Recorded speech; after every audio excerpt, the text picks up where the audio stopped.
नमस्कार, राधे राधे। स्वागत है आप सभी का Subodh in fine art education में।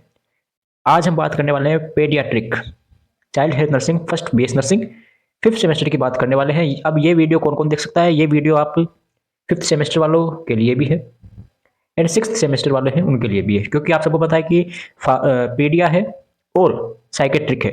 ये दोनों आपके एग्जाम किस में होंगी? सिक्स्थ सेमेस्टर में होंगी। ठीक है। मेन यूनिवर्सिटी लेवल पे जो एग्जाम है वो सिक्स सेमेस्टर में होती है, जबकि जो नॉर्मल आपके कॉलेज लेवल पर तो फिफ्थ सेमेस्टर में होंगी। ठीक है। चाइल्ड हेल्थ फर्स्ट और चाइल्ड हेल्थ सेकेंड। ठीक है, दोनों को हम आपस में लेके चलेंगे। पहले हम चाइल्ड हेल्थ फर्स्ट पढ़ते हैं, चाइल्ड हेल्थ नर्सिंग फर्स्ट की हम बात करते हैं, पीडियाट्रिक फर्स्ट की हम बात करते हैं। बीएस नर्सिंग फिफ्थ सेमेस्टर की क्लास होने वाली है। यूनिट का नाम रहेगा आपके introduction modern concept of child care. ठीक है, ये यूनिट का नाम है। 100 रहेगी टोटल आपकी क्लासेस। ठीक है, धीरे धीरे हम बहुत जल्दी इसका सिलेबस कंप्लीट कर देंगे और बाकी की जो सब्जेक्ट्स है वो भी हम कुछ ही दिनों में स्टार्ट करने वाले हैं। ठीक है, स्टार्ट करते हैं आज का लेक्चर। तो पहले हम देखते हैं कि जो पीडियाट्रिक है ये होती क्या है। भाई कोई भी हम सब्जेक्ट पढ़ते हैं तो उसका थोड़ा बेसिक हमें पता होना जरूरी होता है। तो पीडियाट्रिक पढ़े हम, पीडियाट्रिक का मतलब होता क्या है सर? तो जो पीडियाट्रिक है क्या है? पीडियाट्रिक पीडियाट्रिक है, ये क्या है?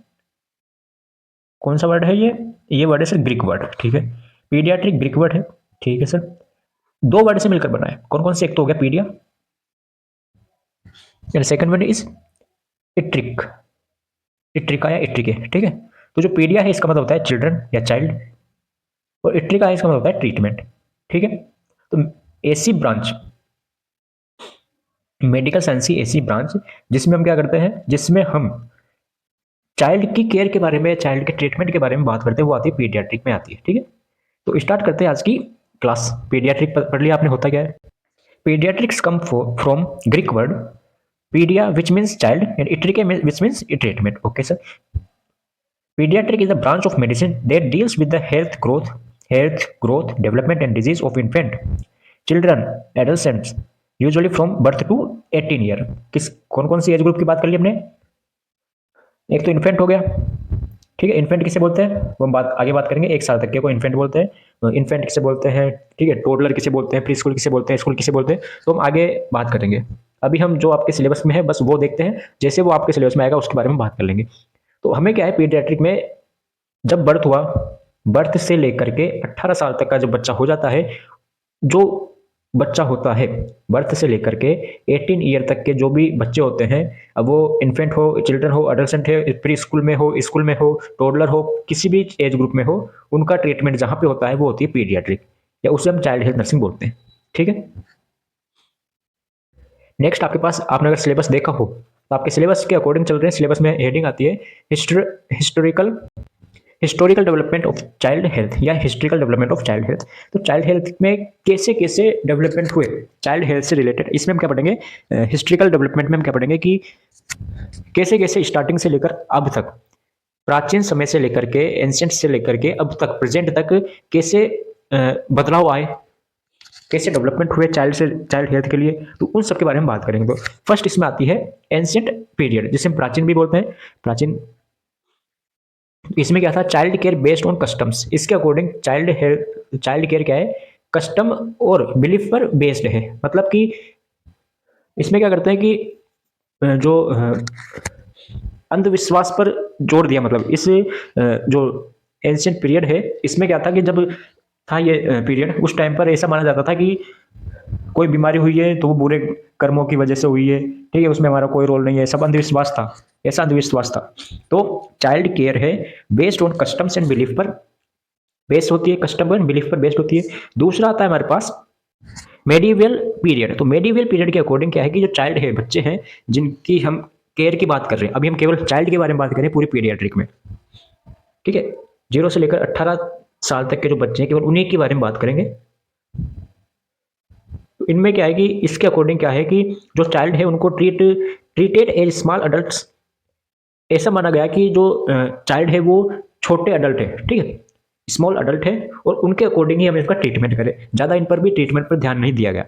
मेडिवल पीरियड है, इसमें चिल्ड्रन की केयर पर ज़्यादा ध्यान नहीं दिया गया। ऐसा माना जाता है कि जैसे ये ठीक हुए हैं अडल्ट, वैसे ही ये भी ठीक हो जाएंगे। ठीक है, अब अडल्ट में तो क्या है कि अडल्ट में तो इम्यून सिस्टम अच्छा रहता है। अभी पढ़ेंगे हम आगे अडल्ट का और चाइल्ड में डिफरेंस पढ़ेंगे। अब अडल्ट है, अडल्ट तो जल्दी से बीमारी से ग्रसित नहीं होता है, जबकि चाइल्ड है वो प्रोन रहता है बीमारी के लिए। तो वो बात हो गई। तो इन्होंने ऐसा बताया कि जो अडल्ट है, सॉरी चाइल्ड है, वो स्मॉल अडल्ट की तरह होता है और इन्हीं के अकॉर्डिंग वो ट्रीटेड कर दिया गया। और इसमें जो भी केयर दी गई वो पुअर केयर थी, ठीक है, ज़्यादा देखभाल नहीं किया गया। इसमें भी हमने हेल्थ पर ज़्यादा देखभाल नहीं की। फिर आता है थर्ड, आता है रेनाइंसेंस। इसमें क्या है कि हाँ, इसमें थोड़ा बहुत चाइल्ड के ट्रीटमेंट के लिए इंपॉर्टेंस दी गई। इसमें पहचाना गया कि हाँ भाई, चाइल्ड को अलग केयर दी जानी चाहिए। भाई कुछ ऐसी केयर होती है जो चाइल्ड को स्पेशल केयर होती है वो, ठीक है। पढ़ेंगे अभी पूरी पीडियाट्रिक में, आपको पता चल जाएगा कि चाइल्ड को क्या है कि कुछ स्पेशल केयर होती है, वो भी देनी चाहिए। तो इसमें recognization of childhood importance. 18th century, 18वीं शताब्दी में क्या हुआ, साइंटिफिक आइडियाज और ब्रेस्ट फीडिंग प्रमोट की गई। ठीक है भाई, यहाँ पे तो क्या था, यहाँ पे कोई साइंटिफिक ट्रीटमेंट नहीं था। यहाँ तो बस ऐसा था कि जो भी है सब अंधविश्वास के ऊपर था। जबकि पूछ ले साइंटिफिक के बारे में, तो साइंटिफिक कब से स्टार्ट हुआ, 18th सेंचुरी से स्टार्ट हुआ। 19th सेंचुरी में क्या हुआ, पीडियाट्रिक है, मतलब कि पीडियाट्रिक क्या हो गई, चाइल्ड के लिए एक स्पेशल हॉस्पिटल, चाइल्ड के लिए एक स्पेशल हॉस्पिटल डेवलप हुआ, स्पेशल हेल्थ केयर डेवलप हुई। ठीक है, जो हम यहाँ पढ़ रहे हैं, ठीक है, पीडियाट्रिक है, 19th सेंचुरी में डेवलप हुई। वैक्सीन स्टार्टेड हो गई, इम्यूनाइजेशन वगैरह सब 19th सेंचुरी में स्टार्टेड हो गया। 20वीं सेंचुरी में और अब, ठीक है, 20th सेंचुरी एंड प्रेजेंट की बात करें हम, तो इसमें क्या है कि holistic, preventive and rights based on health care, ये सब डेवलप हो गए।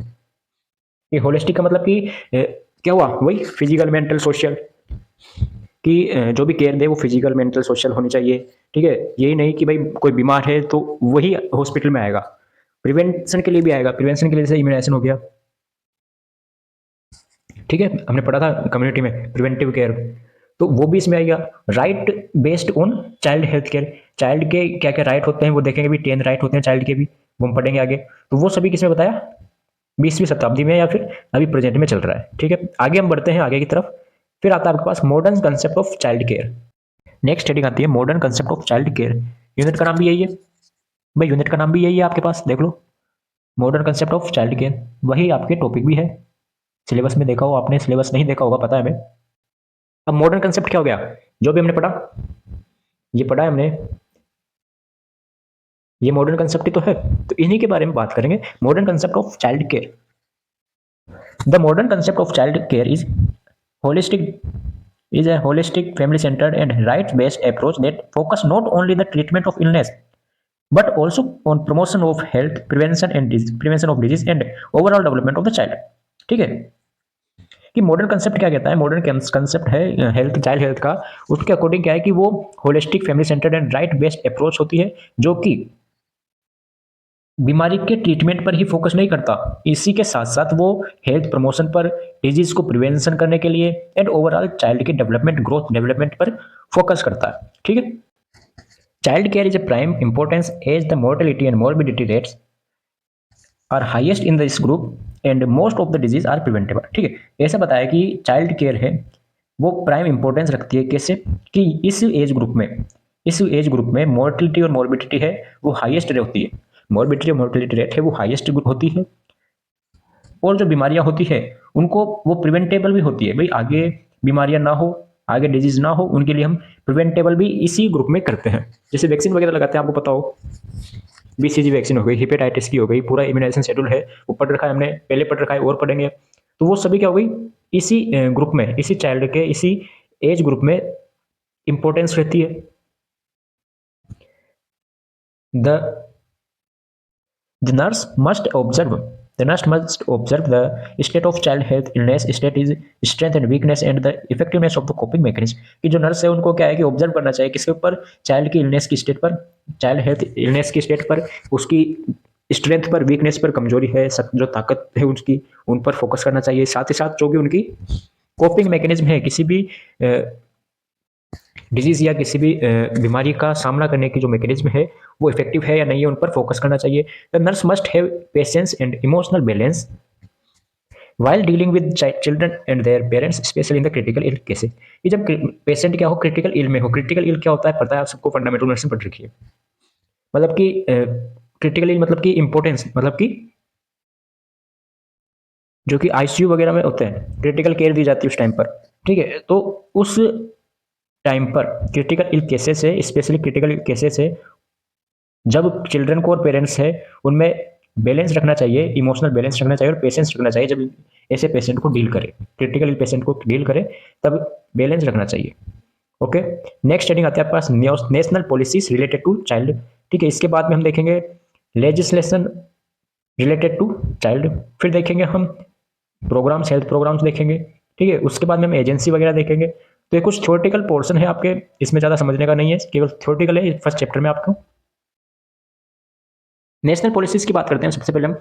National policy refers to plan and guidelines sorry, national policy refers to plans and guidelines framed by government to improve the health and development of nations. Okay, these policies guide action in area like child health, nutrition, education, welfare. ठीक है, कुछ समझ में नहीं आया हो तो बता दीजिए, वैसे तो इजी है। इजी क्या है कि नेशनल पॉलिसी है, नेशनल पॉलिसी के अकॉर्डिंग क्या है कि गवर्नमेंट ने क्या किया, एक प्लान किया और गाइडलाइन है उनको फ्रेम किया, कि गवर्नमेंट ने गाइडलाइन दिया या फिर प्लान किया कि हम कैसे हमारा जो नेशन है उसको डेवलप कर सकते हैं और उसकी हेल्थ को इम्प्रूव कर सकते हैं। कि गवर्नमेंट ऑफ इंडिया है, हम तो इंडिया की बात करते हैं, गवर्नमेंट ऑफ इंडिया है, उन्होंने कुछ प्लान दिया या फिर गाइडलाइन दी, जिसके अकॉर्डिंग क्या था उन्होंने कि जो हमारा नेशन है इंडिया है उसको कैसे डेवलप करे और हेल्थ को कैसे इंप्रूव करे। दीज पॉलिसीज गाइड, जो पॉलिसी हम पढ़ने वाले हैं, like child health, nutrition, education, welfare, इन एरिया पर फोकस करती, ठीक है। तो फर्स्ट प्रोग्राम्स आता है हमारे पास आईसीडीएस स्कीम। आईसीडीएस स्कीम क्या होती है? इंटीग्रेटेड चाइल्ड डेवलपमेंट सिस्टम, या स्कीम या सर्विस, जो हमने पढ़ ही लिया कम्युनिटी हेल्थ नर्सिंग में, या फिर फिफ्थ सेमेस्टर वालों अगर नहीं पढ़ा हो तो आप पढ़ लो, ठीक है। ज़्यादा इसमें पढ़ने की जरूरत नहीं है आपको, केवल नाम नाम याद रखने। Programmes of supplementary feeding, supplementary programme है, सप्लीमेंट्री फीडिंग के जो प्रोग्राम है, ठीक है, मिड डे मील हो गया, वो सब हो गया। न्यूट्रिशन एजुकेशन हो गया, वेलफेयर ऑफ हैंडीकेप्ड चिल्ड्रन, जो कि हैंडीकेप्ड होते हैं उनके लिए प्रोग्राम चलाया गया है। नेशनल चिल्ड्रंस फंड, ठीक है, ये प्रोग्राम है, कुछ प्रोग्राम है ये जो कि गवर्नमेंट के द्वारा चलाए गए हैं, ताकि ताकि क्या हो सके, child health, nutrition, education, welfare वगैरह इन पर फोकस हो और हेल्थ इंप्रूव हो सके और नेशन का डेवलपमेंट हो सके, जो हमने बात कर ली। अब कुछ प्रिंसिपल्स है, principles of India's national policy for children are as follow. कौन कौन से प्रिंसिपल्स हो गए देखो? A comprehensive health, a comprehensive health program for all children and a provision of nutrition service for children. Okay, कि जो ये पॉलिसीज है उसमें क्या क्या हुआ, पॉलिसीज में क्या क्या हुआ कि चिल्ड्रन है उनके लिए न्यूट्रिशन सर्विस है, प्रोग्राम है वो चलाए गए। कॉम्प्रहेंसिव हेल्थ प्रोग्राम सभी चिल्ड्रन के लिए वो चलाए गए कॉम्प्रहेंसिव। एक तो हमने पढ़ा था कॉम्प्रहेंसिव, पढ़ा था जब पीएससी सीएससी पढ़ा था, कम्युनिटी में पढ़ा है हमने, तब देखा होगा आपने कॉम्प्रहेंसिव मतलब कि ज़्यादा wide care, provision of health care. दूसरा प्रिंसिपल आता है provision of health care, nutrition education for expectant and nursing mothers. Nursing mothers है उनके लिए नर्सिंग न्यूट्रिशन एजुकेशन प्रोवाइड करो, हेल्थ केयर प्रोवाइड करो, न्यूट्रिशन प्रोवाइड करो। प्रोटेक्शन अगेंस्ट नेग्लेक्ट, जो कि नेग्लेक्ट होते हैं, नेग्लेक्ट मतलब कि उन पर ध्यान नहीं दिया जाता। एब्यूज पढ़ा हमने, क्या पढ़ा? एब्यूज पढ़ा था, तो उनके लिए प्रोटेक्ट करो, जो भी एब्यूज होते हैं चिल्ड्रन में उनके लिए। अब वो एब्यूज कौन कौन से हो गए? एब्यूज हो गए आपके पास emotional abuse, sexual abuse, physical abuse etcetera, जो भी एब्यूज है उन पर प्रोटेक्ट करो। फिजिकल एब्यूज वगैरह उन पर मारते हैं बच्चों को, तो वो सभी इस पॉलिसीज के अंडर आते हैं। इनके अंदर कोई प्रोग्राम चलाए गए हैं जो इन पर फोकस करते हैं। Special programme for children from weaker section, ठीक है, कोई ज़्यादा कमज़ोर होते हैं उनके लिए स्पेशल प्रोग्राम चलाओ, वो सभी इसके अंदर आते हैं। फिर आता है लेजिस्लेशन। क्या आता है? लेजिस्लेशन। देखो दोनों में डिफरेंस हम देख लेते हैं। दोनों में डिफरेंस क्या है? नेशनल पॉलिसीज में तो गाइडलाइन दी जाती है और प्लान बनाए जाते हैं, लेकिन इन पर क्या करते हैं? लेजिस्लेशन का मतलब कि वो जो प्रोग्राम बनाए हमने वो लागू करना, जो भी प्रोग्राम वगैरह बनाए हैं उनको हमने लागू कर दिया एक तरीके से, वो आता है लेजिस्लेशन में। तो legislation means law made by the government to protect the rights, health and welfare of people. कि लेजिस्लेशन में क्या आता है कि जो गवर्नमेंट ऑफ इंडिया है, गवर्नमेंट है, उन्होंने जो भी प्रोग्राम वगैरह बनाए हैं उनको लागू कर दिया, ठीक है। किसके लिए? Protect the rights, health and welfare of people, लोगों के जो राइट्स वगैरह है उनको प्रोटेक्ट करने के लिए, in the child health and nursing legislation ensure safety health care, safety हो गया, हेल्थ केयर हो गया, न्यूट्रिशन, एजुकेशन हो गया एंड प्रोटेक्शन ऑफ चिल्ड्रन, इन पर फोकस किया। ठीक है, अब कौन कौन से एक्ट बनाए गए हैं वो देखो। चाइल्ड लेबर, फर्स्ट आता है चाइल्ड लेबर एक्ट। इसके अंडर जो भी 18 साल से, आपने देखा होगा, जो 18 ईयर से जो छोटे होते हैं उनको काम नहीं करने देते। काम का मतलब है कि जो दुकानों पर जो काम करते हैं, जैसे चाय की दुकान होगी तो चाय की दुकान पर वो छोटे छोटे बच्चे उनसे काम करवाते हैं। ठीक है, तो वो चाइल्ड लेबर हो गया। और भी बहुत सारे काम हो गए। जुवेनाइल जस्टिस एक्ट हो गया, food safety and standard act हो गया, इन्फेंट मिल्क सब्सटीट्यूट्स हो गया, एक्ट हो गया, आईएमएस। तो ये कुछ एक्ट है जो कि इसने इंडिया, गवर्नमेंट ऑफ इंडिया ने बनाए गए। तो ये आप एक बार याद रखें, एक बार पढ़ ले। वैसे तो एग्जाम में कम पूछे जाते हैं, लेकिन फिर भी अगर आ जाए, क्योंकि आपकी किस्मत तो आपको पता ही कैसी, जो इंपॉर्टेंट नहीं होंगे वो आएंगे आपके, आपकी किस्मत ऐसी है। फिर आता है national programs related to child health and welfare. Policy पढ़ ली, लेजिस्लेशन पढ़ लिया। ठीक है, अब पढ़ते हैं अपन programs. National programs related to child health and welfare. तो various national health programs are currently in operation for improvement of the child health and prevention of childhood disease। कि ऐसे बहुत सारे ऐसे प्रोग्राम हैं जो चलाए गए हैं और करंटली चल रहे हैं, currently in the operation, currently जो भी अभी भी चल रहे हैं वो प्रोग्राम, किसके लिए, चाइल्ड हेल्थ के लिए और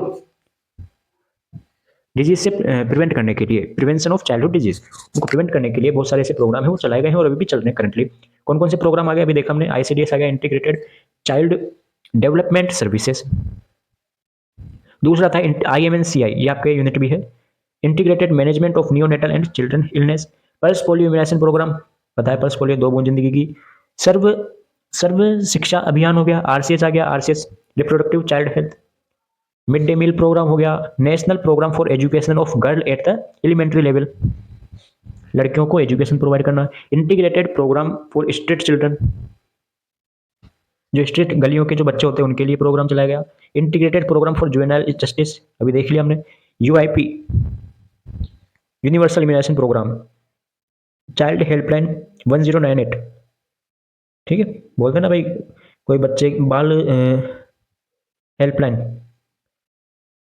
NRHM हो गया। और भी बहुत सारे प्रोग्राम हुए, आपको पता है NRHM हो गया, NHM हो गया। NRHM कब आया था, 2005 में सर, और NHM 2013 में। Besides these, there are other several national health programs which directly or indirectly promote child health along with other members of the community। मतलब कि जो ऊपर प्रोग्राम बताए हैं, इनके अलावा भी बहुत सारे ऐसे प्रोग्राम है, हेल्थ प्रोग्राम, जो कि डायरेक्टली और इनडायरेक्टली चाइल्ड हेल्थ को प्रमोट करते हैं, कम्युनिटी और कम्युनिटी के जो मेंबर हैं उनको, उनके हेल्थ को प्रमोट करते हैं। कौन कौन से हो सकते हैं प्रोग्राम, जैसे हमने देखा था NTP, नेशनल ट्यूबरक्लोज, ठीक है, TB एलिमिनेटिंग प्रोग्राम हो गया, RNTCP हो गया, और नाको हो गया, नाको, NSCP हो गया, एड्स कंट्रोल प्रोग्राम हो गया। तो वो सभी प्रोग्राम चलाए गए हैं। आगे आता है agencies, agency related to welfare of children and at national and international level. तो फर्स्ट आता है यूनिसेफ और WHO। ठीक है, नाम याद रखो, ज्यादा में इसमें लिखना नहीं है कुछ। फिर नेक्स्ट हेडिंग आती है आपके पास, नेक्स्ट टॉपिक आता है internationally accepted right of the children या चाइल्ड, कि चिल्ड्रन के या चाइल्ड के कौन कौन से राइट है जो कि इंटरनेशनली एक्सेप्टेड कर लिए गए हैं, स्वीकार कर लिए गए हैं। कौन कौन से राइट्स है चिल्ड्रन के, फर्स्ट आता है 10 राइट है। फर्स्ट राइट आता है right to life, survival and development, कि बच्चों को जीने का पूरा हक है, उनको सर्वाइव करने का पूरा हक है, और उनको उनके डेवलपमेंट का पूरा हक है। बच्चों को, जो भी चिल्ड्रन है, उनको जीने का, लाइफ का, सर्वाइवल का और डेवलपमेंट का पूरा हक है। Right to name, nationality and identity, जो बच्चे हैं उनको पूरा हक है किसका, अपने नाम का, अपनी नेशनलिटी का और अपने आइडेंटिटी का, मतलब कि अपने पते का पूरा उनको हक है। उनकी अलग एक पहचान है, उनकी पहचान का उनको पूरा हक है, पूरा राइट है उनको। Right to family care and parental love, उनको फैमिली केयर और अपने माता पिता से जो भी लव है उनका पूरा हक है, जो भी स्नेह मिलता है उनका पूरा हक है। Right to health care and medical service, बच्चे हैं उनको उनकी केयर, हेल्थ केयर का और मेडिकल सर्विस का right. Right to education, education का राइट हो गया उनको, भाई एजुकेशन का पूरा हक है, एजुकेशन मिलनी चाहिए। Right to adequate food, clothing and shelter, उनको पर्याप्त भोजन का, कपड़ों का और शरण या शेल्टर का राइट है। फिर आता है right to educate food and clothing, वही बात आ गई, सॉरी 6 तो है। 7 आता है right to protection from abuse and neglect, जो हमने बात कर ली, ठीक है, एब्यूज वगैरह की। राइट टू प्रोटेक्ट, किसके अगेंस्ट प्रोटेक्ट करना, चाइल्ड लेबर की और एक्सप्लॉयटेशन के खिलाफ। Right to freedom and expression and opinion, बच्चों को उनकी आज़ादी का पूरा हक है और अपनी राय देने का, अपने एक्सप्रेशंस का भी हक है, भाई उनकी भी राय को मानो। राइट टू प्ले, खेलने का, आनंद का, सोने का, खुशी का, सबका उनको हक है, सभी की उनकी राइट है। तो ये हमने बात कर ली, ये 10 राइट थे जो कि इंटरनेशनली एक्सेप्टेड किए गए हैं, ठीक है। पूछ ले आपसे 10 राइट ऑफ चिल्ड्रन, तो ये आप लिख के आ सकते हो। नेक्स्ट आती है आपके पास heading under 5 clinic. Under 5 clinic क्या होती है? Under 5 clinic is the health services for children below 5 year to promote growth and prevent disease. कि 5 साल से जो छोटे बच्चे हैं, भाई अंडर 5 है, नाम से पता चल रहा है अंडर 5 मतलब कि 5 के अंडर अंडर आते हो, जो 5 साल से जो छोटे बच्चे हैं उनके लिए ये सर्विस चलाई गई है। इस सर्विस के अकॉर्डिंग क्या है, promote growth and prevent disease, उन बच्चों को डिजीज से बचाओ और हेल्थ को प्रमोट करो, और उनकी ग्रोथ है उनको प्रमोट करो। ये लाइन आप सब में डाल के आ सकते हो हेल्थ सर्विसेज में, कि प्रिवेंटेड डिजीज, प्रमोशन हेल्थ, ठीक है, अफोर्डेबल हेल्थ केयर। एम क्या है इसका? अंडर 5 क्लिनिक का एम होता है कि to reduce under 5 mortality and ensure healthy child development, ठीक है, इनको कम करना। मोर्टिलिटी क्या होती है? Death, number of death. Services क्या क्या सर्विसेज चलाई गई है? तो इम्यूनाइजेशन हो गया, इम्यूनाइजेशन हो गया, ग्रोथ मॉनिटरिंग हो गई, न्यूट्रिशन एंड विटामिन सप्लीमेंटेशन हो गया, treatment of minor illnesses, health education to parents. ये सभी सर्विसेज है जो कि किसमें चलाई गई है? अंडर 5 क्लिनिक्स के अंदर चलाई गई है, ठीक है, देख लिया। आगे चले, आगे आता है child morbidity rate and child mortality rate. अब मोर्बिडिटी का मतलब क्या होता है? मोर्बिडिटी का मतलब होता है कि डिजीज, नंबर ऑफ डिजीज। हमने देखा था कि मोर्बिडिटी और मोर्टिलिटी में डिफरेंस देखा था। मोर्बिडिटी का मतलब होता है कि नंबर ऑफ डिजीज, और मोर्टिलिटी मतलब कि नंबर ऑफ डेथ। तो बात करते हैं चाइल्ड मोर्बिडिटी रेट के बारे में, तो it refers to the frequency of the illness और disease among children in the given population during specific period. कि देखो, हमने कम्युनिटी में भी हमने देखा था इसकी मोर्टिलिटी और मोर्बिडिटी के बारे में, उसमें हमने पूरी बात करी थी। तो इसमें चाइल्ड के बारे में बात करें कि चाइल्ड में जो भी दिए गए चाइल्ड है, दिए गए चिल्ड्रंस है, दिए गए पॉपुलेशन में से, और कितने टाइम के लिए आप देख रहे हो, तो उसमें कितने चिल्ड्रन बच्चे हैं वो बीमार हुए। सपोज हम बात करते हैं 1000, तो 1000 में से कितने लोग बीमार पड़े, ठीक है, एक साल के अंदर कितने लोग बीमार हुए हैं। लोग मतलब कि बच्चों बच्चों की बात चल रही है, कितने बच्चे बीमार हुए हैं एक साल में, 1000 में से कितनी पॉपुलेशन है वो बीमार हुई है। ये होता है चाइल्ड मोर्बिडिटी रेट। अब कॉमन कोजेस क्या क्या है चाइल्ड के, बीमारी के क्या क्या कारण हो सकते हैं? तो माल न्यूट्रिशन हो सकता है, डायरिया हो सकता है, ARI हो सकता है, और इन्फेक्शंस हो सकते हैं, ठीक है। यहाँ पे आपको कुछ ऐसा है नहीं कि समझे, क्योंकि अब तो आप 6 सेमेस्टर में आ चुके हो, 5th सेमेस्टर में आ चुके हो, तो ऐसी कोई दिक्कत है ही नहीं, इतने छोटे छोटे चीज़ें तो आप समझ सकते हो। चाइल्ड मोर्टिलिटी रेट क्या है? मोर्टिलिटी, अब मैंने बताया था मोर्टिलिटी, टी आ गया मतलब कि मौत, ठीक है, टी आ गया, टी से त मौत, मतलब कि कितने लोग मरे,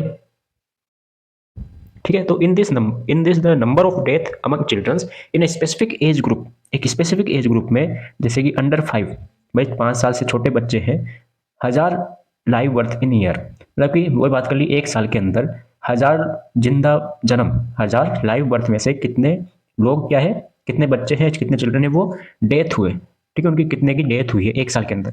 अब कौन से 5 साल से छोटे छोटे की बात चल रही है, ठीक है। अब इसका मेन कोज क्या हो सकता है? प्री मेच्योरिटी, प्री टर्म होते हैं, पोस्ट टर्म होते हैं, बात करेंगे अभी हम। बर्थ एस्फैक्सिया, एस्फैक्सिया मतलब क्या होता है? लैक ऑफ O2, ऑक्सीजन की कमी से जो जन्म होता है, ठीक है। इन्फेक्शंस हो गए, माल न्यूट्रिशंस हो गए, तो ये इनका मेन क्या हो सकता है, कोज हो सकता है। आगे हम बात करते हैं difference between adults and children या child affect response to the illness. अब देखो, हमने जब थोड़े टाइम पहले हमने आपको बताया था, क्लास स्टार्ट हुई तब, कि अडल्ट्स होते हैं और चिल्ड्रन होते हैं, वो दोनों अलग अलग रेस्पॉन्स करते हैं बीमारी पर। भाई एक बात बताओ, जो बच्चे हैं, चिल्ड्रन होते हैं, और जो कि ओल्ड एज पीपल होते हैं, उन दोनों की हमने बात करी थी कुछ सब्जेक्ट में, अभी थोड़े टाइम पहले कुछ सब्जेक्ट हमने पढ़े थे, याद हो आपको, 4th सेमेस्टर में।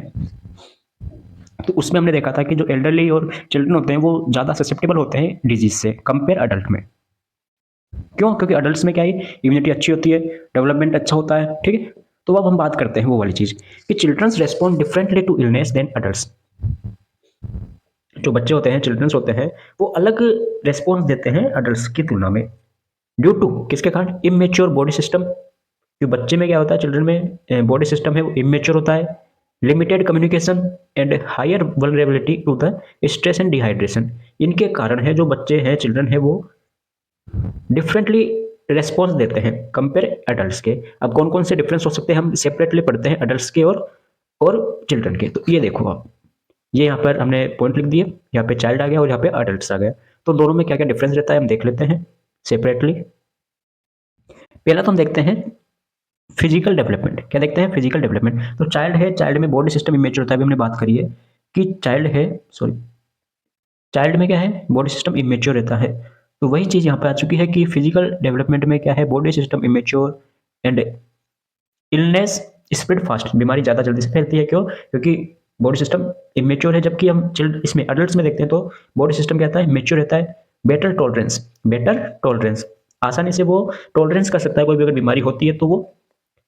इम्यूनिटी, इम्यूनिटी है तो चिल्ड्रन में या चाइल्ड में क्या है, इम्यूनिटी नॉट फुली डेवलप, पूरी तरीके से डेवलप नहीं रहती है, क्योंकि वो अभी तो उनका बर्थ हुआ है, जन्म हुआ है। धीरे धीरे वो आएंगे, एनवायरनमेंट में आएंगे तो उनकी इम्यूनिटी है वो अडप्ट करेगी। जबकि अडल्ट में क्या है, स्ट्रॉन्ग इम्यूनिटी होती है। कम्युनिकेशन की बात करते हैं, नोट एक्सप्लेन सिम्टम्स क्लियरली। कि सपोज अगर अभी कोई बीमारी हुई, चिल्ड्रन में कोई बीमारी हुई, अब उनके सिम्टम्स होते हैं, जैसे पेट दर्द हो रहा है, सिर दर्द हो रहा है, तो कुछ सिम्टम्स होते हैं तो चिल्ड्रन वो एक्सप्लेन नहीं कर सकते कि मेरे पेट दर्द हो रहा है, मेरे क्या हो रहा है। वो क्यों? क्योंकि उनमें कम्युनिकेशन स्किल क्या है, कम है, अभी बोल नहीं सकते सही तरीके से। जबकि अडल्ट है, अडल्ट आसानी से एक्यूरेटली वो बता सकता है कि मेरे पेट में दर्द हो रहा है और पेट में किस साइड में कहाँ पे दर्द हो रहा है। ठीक है। रेस्पॉन्स टू स्ट्रेस, चाइल्ड क्या करेगा, स्ट्रेस में क्या रिस्पॉन्स करेगा चाइल्ड, फियर, एंजाइटी, क्राइंग, ये तो कॉमन हो गए। जबकि अडल्ट्स में वो बेटर कोपिंग स्किल्स, स्ट्रेस से बचने के लिए, उसका सामना करने के लिए कुछ स्किल्स है वो ढूंढेगा, उनका सामना करेगा। फ्लूइड एंड इलेक्ट्रोलाइट्स बैलेंस की बात करते हैं तो चाइल्ड में तो डिहाइड्रेशन अकर क्विकली। आपने देखा होगा कि बच्चों में डिहाइड्रेशन, डायरिया वगैरह ये बीमारी वो जल्दी से होती है, मतलब ज़्यादा फैलती है, ज़्यादा होती है। जबकि अडल्ट्स में क्या है, बेटर फ्लूइड रेगुलेशन पाया जाता है। मेटाबॉलिज्म की बात करते हैं तो हायर मेटाबॉलिक रेट और लोअर मेटाबॉलिक रेट। ठीक है। तो ये कुछ डिफरेंस थे अडल्ट में और चिल्ड्रन में जो हमने देख लिए। नेक्स्ट आपके पास हेडिंग आती है सिलेबस। देखा हो आपने, देखना चाहिए आपको सिलेबस। सिलेबस की पीडीएफ डल रही है, उसमें टेलीग्राम पर डली हुई है, आप जाके देखो पहले। Impact of hospitalization on child. अब सपोज कोई चिल्ड्रन है, वो हॉस्पिटल में क्या हो गया, एडमिट हो गया, भर्ती हो गया हॉस्पिटल में, तो वो उस पर क्या प्रभाव पड़ेगा, उस चिल्ड्रन है या बच्चा है उस पर क्या इफेक्ट पड़ेगा, क्या इम्पैक्ट पड़ेगा, वो हम बात करते हैं। तो फर्स्ट आता है फिजिकल इम्पैक्ट। अब ऐसे ही आप अपने इमेजिन करो दिमाग में कि कोई बच्चा है, आपकी ड्यूटी लगी हो पीडियाट्रिक वार्ड में, तो कोई बच्चा है वो हॉस्पिटल में एडमिट है वार्ड में। अब वो कैसा फील करेगा, उसके फील को लिखना है आपको, उसकी फीलिंग्स को एक्सप्लेन करना है यहाँ पर। तो फिजिकल इम्पैक्ट की बात करते हैं। पेन फर्स्ट आता है, पेन ड्यू टू इलनेस, कोई बीमारी है उसके लिए उसको क्या होगा, पेन होगा। इन्वेस्टिगेशन एंड प्रोसीजर है, उसके लिए पेन होगा, क्योंकि ब्लड सैंपल लेते हैं तो ब्लड सैंपल लेंगे, नीडल प्रिक करेंगे तो पेन होता ही है। कोई इन्वेस्टिगेशन करेंगे तो उसमें पेन होगा। तो क्या हो गया, pain due to illness, investigation and procedure. Second है फेटिग एंड डिस्टर्ब स्लीप। अब वहां पर हॉस्पिटल में वो एडमिट है तो क्या वो सही तरीके से सो पाएगा, नहीं सो पाएगा, थकान रहेगी उसको और डिस्टर्ब स्लीप हो गई। थर्ड आता है रेस्ट्रिक्ट मूवमेंट एंड एक्टिविटीज, कहीं जा नहीं पाएगा, बस वो बेड पर लेटा है तो लेटा ही रहेगा। ठीक है। अब आप कहोगे इसलिए कि 2 साल का बच्चा कहाँ पे जाएगा घूमने, तो घूमने की बात नहीं चल रही है भाई, थोड़ा मूवमेंट तो करेगा, तो मूवमेंट क्या हो जाएगा, रेस्ट्रिक्ट हो जाएगा। Loss of appetite and weight loss, माँ उसको भूख नहीं लगेगी, वेट लॉस हो जाएगा। ठीक है। तो ये कुछ फिजिकल इम्पैक्ट थे। नेक्स्ट आता है सोशल इम्पैक्ट। अभी तक चाइल्ड के बारे में बात कर रहे हैं, पर फिर फैमिली के बारे में बात करेंगे। सोशल इम्पैक्ट, अब सोशली उस पर क्या इफेक्ट पड़ेगा। सेपरेशन फ्रॉम फ्रेंड्स, भाई वो एडमिट है हॉस्पिटल में तो उसके फ्रेंड्स से उनसे अलग हो गया, स्कूल है उससे अलग हो गया, और जो भी नॉर्मल रूटीन था उसका, वो सब क्या हो गया, सेपरेट हो गया। Difficulty in social interaction, social interaction में डिफिकल्टी हो गया। Feeling isolation, feeling of isolation, भाई अलग हो गया, वो हॉस्पिटल में है, एडमिट है, तो कभी कभी तो क्या है, सपोज अगर आईसीयू में एडमिट हो जाता है तो वहां पर तो जाने नहीं देते, पेरेंट्स को भी नहीं जाने देते, केवल एक जा सकता है, वो भी अगर राउंड वगैरह चल रहा है तो नहीं जा सकता। ठीक है। अब एनआईसीयू है उसमें तो वो भी नहीं है, आपने देखा होगा, गए हो आप अगर तो। Psychological and emotional impact, psychologically क्या उस पर इफेक्ट पड़ेगा। साइकोलॉजिकली इसमें भाई हॉस्पिटल में वो एडमिट है तो डर रहेगा, एंजाइटी रहेगी। किसका डर? Fear of pain, injection, unknown environment का एंजाइटी रहेगी उस पर। सेपरेशन एंजाइटी, सेपरेशन एंजाइटी मतलब कि specially in the infant and toddler. Infant क्या होता है? 1 साल तक के बच्चों को, 1 साल मतलब कि 28 दिन से 1 साल के बच्चों को इन्फेंट बोलते हैं, 1 साल से 3 साल के बच्चों को टोडलर बोलते हैं। ठीक है, आगे नेक्स्ट यूनिट में बात करेंगे पूरी एज के बारे में, एज ग्रुप के बारे में। Anger and frustration due to loss of control, गुस्सा आएगा उसको, फ्रस्ट्रेशन रहेगा कि मैं कहाँ पे फंस गया, मैं दोस्तों के पास जाना है, घर वालों के पास जाना है। ठीक है, फ्रस्ट्रेशन हो जाएगा उसको। Depression and withdrawal in prolonged hospitalization, अगर लंबे टाइम तक वो हॉस्पिटल में एडमिट है तो डिप्रेशन हो जाएगा। ठीक है, आगे आता है फैमिली की बात। भाई ये तो हमने बात कर ली चिल्ड्रन पे कि भाई बच्चे पर क्या प्रभाव पड़ेगा। अब चिल्ड्रन पर तो देख लिया, अब फैमिली पर क्या प्रभाव पड़ेगा। भाई उनका बच्चा है वो एडमिट है तो फैमिली कैसा फील करेगी। इसमें फर्स्ट आता है इमोशनल इम्पैक्ट। अब इमोशनली क्या उस पर फैमिली पर इफेक्ट पड़ेगा कि उनका बच्चा क्या है, छोटा सा बच्चा है अभी तक तो, और वो हॉस्पिटल में एडमिट है। तो वो सोचेंगे यार इतना सा छोटा सा बच्चा है, क्या करेगा, अगर उसकी जगह हम बीमार होते तो हम तो टॉलरेट कर देते। क्यों? क्योंकि हमारे पास इम्यून सिस्टम अच्छा है, अभी हमने देखा। तो फैमिली पर क्या प्रभाव पड़ेगा इमोशनली की बात करते हैं तो anxiety and fear about child's illness and outcomes, उस बच्चे की बीमारी के लिए एंजाइटी रहेगी, डर रहेगा। गिल्टी फील होगा कि जो सब कुछ हुआ है मेरी वजह से हुआ है। गिल्ट फीलिंग, पेरेंट में ब्लेम देमसेल्फ, पेरेंट से वो खुद को ब्लेम करेंगे कि जो भी बीमारी हुई है मेरी वजह से हुई है, मैंने ध्यान नहीं दिया सही तरीके से। स्ट्रेस एंड हेल्पलेसनेस फील करेंगे वो, टेंशन रहेगी, ऐसा फील करेंगे कि भाई कोई है नहीं हमारे साथ। फाइनेंशियली इम्पैक्ट की बात करते तो जब वो हॉस्पिटल में एडमिट है, सपोज गवर्नमेंट हॉस्पिटल में तो कम कॉस्ट लगती है, कम फीस लगती है, लेकिन जो प्राइवेट में अगर कोई एडमिट है तो उसमें तो high medical expenses, loss of income due to absence of from work, travel and accommodation costs. देखो सपोज कोई हॉस्पिटल है वो उनके घर से 200 या 500 किलोमीटर दूर है। ठीक है भाई, अच्छे हॉस्पिटल में गए हैं, ठीक है, डिस्ट्रिक्ट हॉस्पिटल में गए हैं पीएससी पर ना जाकर, तो 200 या 300 के समथिंग, 200 से 500 किलोमीटर दूर है। तो एक तो वहां पर जाएंगे वो, उन जाएंगे तो वो अपने काम पर नहीं कर पाएंगे, हम अपना वर्क नहीं कर पाएंगे। अपना वर्क नहीं कर पाएंगे तो जो इनकम थी, जो भी इनकम उन्होंने बचाई थी वो तो खर्च होगी, क्योंकि वहां पे जाने में ट्रेवलिंग में खर्च हो जाएगा। दूसरा, वो जो काम करते थे वो काम नहीं कर पाएंगे, अपना वर्क नहीं कर पाएंगे, एब्सेंस फ्रॉम वर्क, तो इनकम है वो लॉस हो जाएगी। साथ ही साथ मेडिकल की जो भी फीस वगैरह लगती है, हॉस्पिटल की फीस है वो ज़्यादा रहती है, तो फाइनेंशियली ऐसे इंपैक्ट रह जाएंगे वो। सोशल इंपैक्ट की बात करते हैं, डिस्टर्बेंस फ्रॉम फैमिली रूटीन, जो भी फैमिली का रूटीन रहता है कि सुबह उठना है, ड्यूटी पर जाना है, जो भी करना है वो डिस्टर्ब हो जाएगा। Less attention to other children, भाई किसी के पास 2 बच्चे हैं, ठीक है, सपोज कितने 2 या 3 बच्चे हैं किसी को, तो अगर ये बच्चा बीमार हो गया, ये बच्चा क्या हो गया, बीमार हो गया, हॉस्पिटल में है, तो इन दोनों पर क्या है,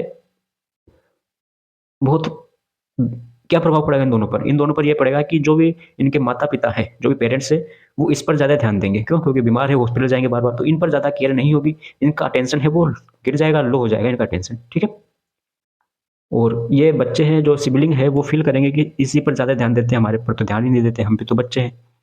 ठीक है, तो less attention to other children, strain in material and family relationship. ठीक है, मेरा आइटम, सॉरी, मेरा item. Role change in family, अब फैमिली में क्या क्या रोल चेंज हो जाएगा। पेरेंट्स में take up new care giving role, sibling में feel neglect and jealous, jealousy feel करेंगे वो, जेलस फील करेंगे, ठीक है, और नेग्लेक्ट फील करेंगे कौन, सिबलिंग। अभी हमने बात करी 3 बच्चे थे, ठीक है, एक बच्चा बीमार हो गया, तो इन दोनों पर क्या प्रभाव पड़ेगा देख लिया हमने। और पेरेंट्स से वो ज़्यादा केयर गिविंग पर रोल करेंगे, केयर गिविंग का रोल प्ले करेंगे। ठीक है, समझ में आई? आगे चले, आगे आपके पास टॉपिक आता है grief and grief and bereavement. ये 2 टॉपिक आता है आपके पास। तो ग्रिफ मतलब क्या होता है? ग्रिफ मतलब होता है कि मीनिंग बात करते हैं, ग्रिफ की मीनिंग होती है, grief is the emotional response to loss. भाई अगर कोई लॉस हो जाता है, लॉस का मतलब है कि कोई क्या हो गया, खत्म हो जाता है, ठीक है, डेथ हो जाती है किसी की, तो इमोशनली वो क्या रेस्पॉन्स देता है, इमोशनली क्या रेस्पॉन्स देता है, वो आती है ग्रिफ की बात, उससे बोलते हैं grief. It is natural and normal reaction होता है। अब may include physical, emotional and behavioural change, ये हो सकते हैं उसमें चेंजेस। देखो अभी समझाएंगे आपको। सैडनेस, क्राइंग, एंगर, गिल्ट, ये वो फील करेगा ग्रिफ में। एग्जाम्पल होंगे जैसे सैडनेस हो गया, शोक, डिनाइल, एंगर एंड लोनलीनेस, ये ग्रिफ में आता है। मतलब कि ग्रिफ में सपोज कोई मर जाता है, कोई फैमिली मेंबर है, उनकी डेथ हो गई, किसी फैमिली मेंबर की डेथ हो जाती है, ठीक है। डेथ हो जाती है तो जो अदर मेंबर्स होते हैं, दूसरे मेंबर्स होते हैं, तो उन्होंने वो फैमिली मेंबर खोया है, लॉस हुआ है, ठीक है। तो यहाँ पे लिख रखा है grief is the emotional response to loss. कोई अगर तो वो कैसा होंगे भाई, सैडनेस हो जाएंगे, उदास हो जाएंगे, क्राई करेंगे, एंगर, गिल्टी फील करेंगे, ठीक है। और बेरीवमेंट में क्या होता है कि जब डेथ, आफ्टर डेथ, जब डेथ हो चुकी है ऑफ द लव्ड वन की, किसी अपने की अगर डेथ हो गई है, उसके बाद में, आफ्टर, उसके बाद में, जब तक कि वो नॉर्मल कंडीशन में नहीं आ जाते, उस पीरियड को क्या बोलते हैं, बेरीवमेंट बोलते हैं, ठीक है। तो bereavement is the state of period of the loss, period of the loss, specially after the death of loved one, ठीक है। जब वो किसी की डेथ हो गई है, उसके बाद का जो पीरियड होता है उसे बेरीवमेंट बोलते हैं। It start after the loss and continue until just adjustment happen. कि कौन सा पीरियड होता है ये, जब उसको हमने लॉस किया, आफ्टर द लॉस, उसके लॉस से लेकर जब तक कि एडजस्टमेंट नहीं कर लेते अपन, नॉर्मली एडजस्टमेंट नहीं कर लेते हैं, उसके बीच का जो टाइम होता है वो होता है बेरीवमेंट। भाई सपोज करो कोई खत्म हुआ है, ठीक है, सपोज किसी की डेथ हो गई है, ठीक है, किसी की डेथ हो गई है, तो डेथ से लेकर के वो जब तक कि नॉर्मल नहीं हो जाते, डेथ से लेकर के जब तक वो नॉर्मल नहीं हो जाते हैं, कि कोई बात नहीं चलो, अब कम से कम 15-20 दिन, 1 महीने के समथिंग तो लगता ही है, तो उसका जो बीच का पीरियड होता है उसको तो हम बोलते हैं बेरीवमेंट, ठीक है। और उस डेथ पर, उस जो जिसकी डेथ हुई है, उस डेथ पर जो हमने क्या फीलिंग एक्सप्रेस करी, मतलब कि रोए हैं, क्राई करी है, ठीक है, crying, sadness, sorry, fear, anger, जो भी हमने फीलिंग है अपनी एक्सप्रेस करी है, उससे बोलते हैं ग्रिफ। आगे बात समझ में, ठीक है। अब इसमें रोल ऑफ नर्स, नर्स का क्या रोल होता है, इन दोनों कंडीशन में नर्स का क्या रोल होता है, provide emotional support and listening. भाई उनको इमोशनल सपोर्ट दो और उनकी बातें सुनो, भाई क्या कहना चाह रहे हैं। बोलते हैं ना कि भाई अच्छे थे हमारे, अब मैं क्या करूँगा, ये वो, तो उनकी बातें सुनो और उनको इमोशनल सपोर्ट दो। Allow expression of feeling, support parents and family, respect cultural and religion practices, जो भी उसमें कल्चर होते हैं, रिलीजन्स होते हैं, रिलीजियस प्रैक्टिसेस होती है, मतलब कि जो भी परंपरा वगैरह होती है, उनको रेस्पेक्ट दो, ठीक है। तो ये रोल ऑफ नर्स का होता है, नर्स का रोल होता है। नेक्स्ट आपके पास हेडिंग आती है the role of child health nurse in caring, caring for a hospitalized child. भाई हमने अभी देखा कि बच्चा बीमार था, हॉस्पिटल में एडमिट था, तो हॉस्पिटल में एडमिट था तो उस पर क्या इम्पैक्ट पड़ा है, चाइल्ड पर, उसकी फैमिली पर क्या इम्पैक्ट पड़ा है वो देख लिया, चाइल्ड में और अडल्ट में डिफरेंस देख लिया कि कोई बीमार होता है तो क्या दोनों में डिफरेंस रहता है। अब कोई बीमार हुआ है, एडमिट है चाइल्ड हॉस्पिटल में, तो नर्स का क्या रोल है उस बच्चे के लिए, उसकी ध्यान रखने के लिए उस नर्स का क्या रोल है, यानी कि पीडियाट्रिक्स नर्स का रोल बताइए। तो बात कर लेते हैं पीडियाट्रिक नर्स के रोल के बारे में। फर्स्ट आता है the assess, assess the child's condition and nursing needs. भाई उसकी हम, चाइल्ड है उसकी कंडीशन को असेस करेंगे, क्या नर्सिंग नीड है उसको वो असेस करेंगे, monitor vital sign and observe symptoms regularly, vital sign monitor करेंगे, क्या क्या सिम्टम्स है वो ऑब्जर्व करेंगे। Administer medicine and treatment as prescribe, जो भी मेडिसिन प्रिस्क्राइब करी गई है या जो भी ट्रीटमेंट है वो प्रिस्क्राइब किया गया है, वो हम एडमिनिस्ट्रेशन करेंगे, लगाएंगे उनको, इवन प्रोवाइड करेंगे। Maintain hygiene and infection control, okay, provide adequate nutrition and food, ensure comfort, rest and pain relief, provide emotional support to child and parents, बच्चों को और फैमिली के जो मेंबर्स है, पेरेंट्स उनको इमोशनल सपोर्ट देंगे, देखेंगे भाई कंफर्ट है या नहीं है, पेन रिलीफ हुआ है या नहीं हुआ है। Involve parents in care of child, जो भी पेरेंट्स हैं उनको भी इन्वॉल्व करेंगे, भाई ऐसा करो आप जिससे बच्चों को आराम मिल सके, केयर दो। Maintain record and report, educate parents about home care and follow up. अब बताओ यहाँ पे कोई आपको प्रॉब्लम हुई नहीं हुई। और देखते हैं promote child health and nutrition, बच्चे की हेल्थ के लिए और न्यूट्रिशन को प्रमोट करेंगे। Prevent disease through immunization, immunization करेंगे ताकि बीमारियों से प्रिवेंट कर सके। Provide care, provides care to sick and hospitalize children, care देंगे हॉस्पिटलाइज पेशेंट को या बीमार जो भी चाइल्ड है उनको। मॉनिटर ग्रोथ एंड डेवलपमेंट, कितनी ग्रोथ हुई है, कितनी डेवलपमेंट हुआ है वो मॉनिटर करेंगे। ग्रोथ एंड डेवलपमेंट का अलग सेकेंड यूनिट में हम देखेंगे पूरी चीज़। Educate and support parents and family, family को और पेरेंट्स को एजुकेट करेंगे कि वो सपोर्ट करेंगे, उनको बताएंगे अगर ये प्रॉब्लम हो जाती है तो ये करो, सिम्टम्स के बारे में बताएंगे, एजुकेट करेंगे उनको, क्या डाइट देनी चाहिए, क्या चीज़ें नहीं देनी चाहिए, अवॉइड करेंगे, अवॉइड करनी चाहिए, वो सब हम उसको एजुकेट करेंगे। Ensure child safety and protection, ठीक है, बच्चे की सेफ्टी और प्रोटेक्शन के लिए इंश्योर करेंगे। तो ये था हमारे पास नर्स के रोल। नेक्स्ट आती है आपके पास principle of pre and post operative care of infants and children, कि इन्फेंट है और चिल्ड्रन है, इन पर प्री ऑपरेटिव केयर और पोस्ट ऑपरेटिव केयर के क्या क्या प्रिंसिपल्स होते हैं। चलो देखते हैं। चलो सर, पहले तो हम बात कर लेते हैं प्री ऑपरेटिव क्या होता है, ऑपरेशन से पहले, और पोस्ट ऑपरेटिव ऑपरेशन के बाद, और इंटर ऑपरेटिव ड्यूरिंग ऑपरेशन, ठीक है। ये तीन चीजें हमने एमएसएन में भी देखी थी। अब देखते हैं अपन प्री ऑपरेटिव पोस्ट ऑपरेटिव। तो प्री ऑपरेटिव के प्रिंसिपल क्या क्या होते हैं कि ऑपरेशन से पहले हम क्या क्या करते हैं। भाई ऑपरेशन होने वाला है, सर्जिकल इंटरवेंशन है, तो इससे पहले हम क्या क्या करें। तो फर्स्ट आता है फिजिकल असेसमेंट। पहले हम क्या करेंगे, फिजिकल असेसमेंट करेंगे।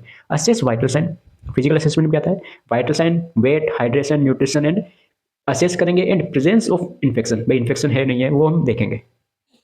सेकंड आता है psychological preparation. Psychological preparation prepare child and parents according to age, reduce fear and anxiety, उनकी एंजाइटी है, फियर है, उसको रिड्यूस करेंगे, उसकी क्या एज है उसके हिसाब से उनको प्रिपेयर करेंगे।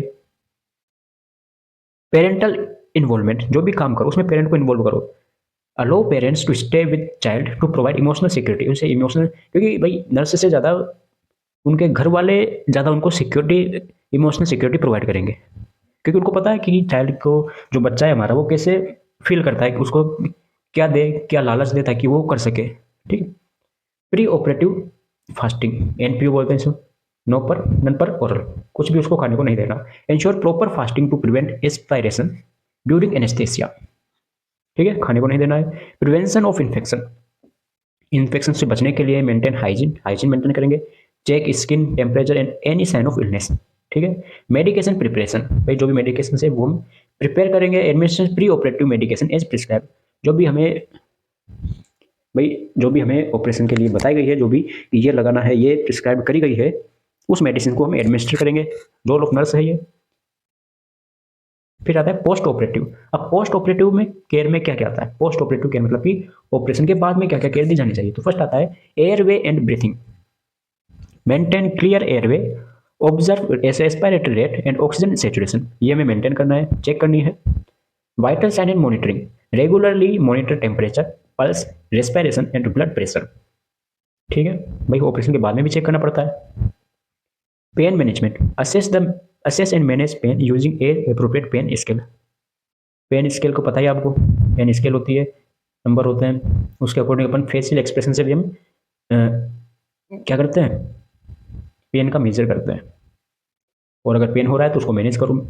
Fluid and nutrition, maintain IV fluids, start oral feed as order, जब बताए तभी हमें, जब ऑर्डर दे तब हमें उसको ओरल फीड स्टार्ट कर देना है। वुंड केयर, जो भी जहाँ पर भी घाव हुआ है, वुंड हुआ है, सर्जिकल साइट है, वहाँ पर क्या करना है, उसको क्लीन एंड ड्राई करना है। ऑब्जर्व फॉर ब्लीडिंग और इन्फेक्शन, भाई वहाँ पर कोई ब्लीडिंग तो नहीं हो रही है, इन्फेक्शन तो नहीं है, उसको ऑब्जर्व करो, उसकी ड्रेसिंग करो।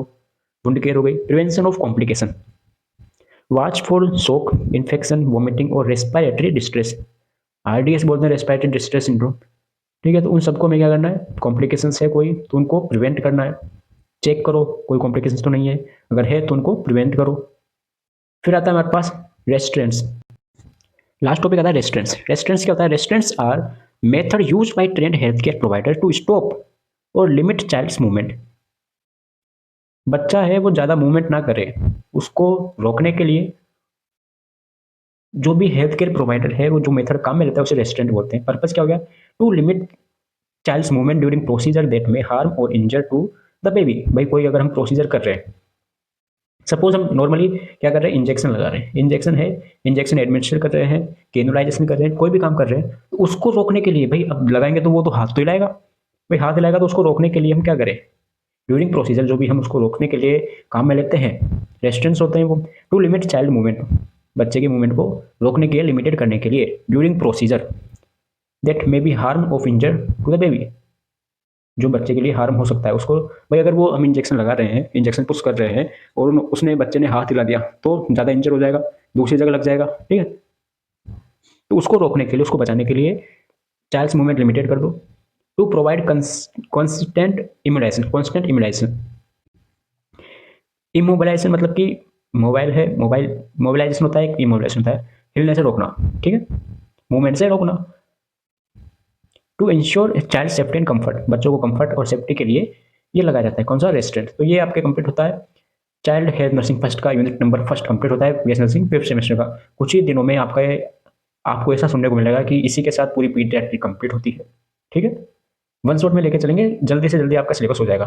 पहले सोचना है कि पीडियाट्रिक कंप्लीट कर देते हैं, फिर दूसरे सब्जेक्ट स्टार्ट करें, देखते हैं क्या रहता है। तो इसके नोट्स आपको टेलीग्राम पर मिल ही जाते हैं, और कोई नए हो तो टेलीग्राम चैनल आपको डिस्क्रिप्शन में मिल जाएगा, जाइए पीडीएफ डाउनलोड करें, नोट्स बनाओ, पढ़ो, वीडियो देखो।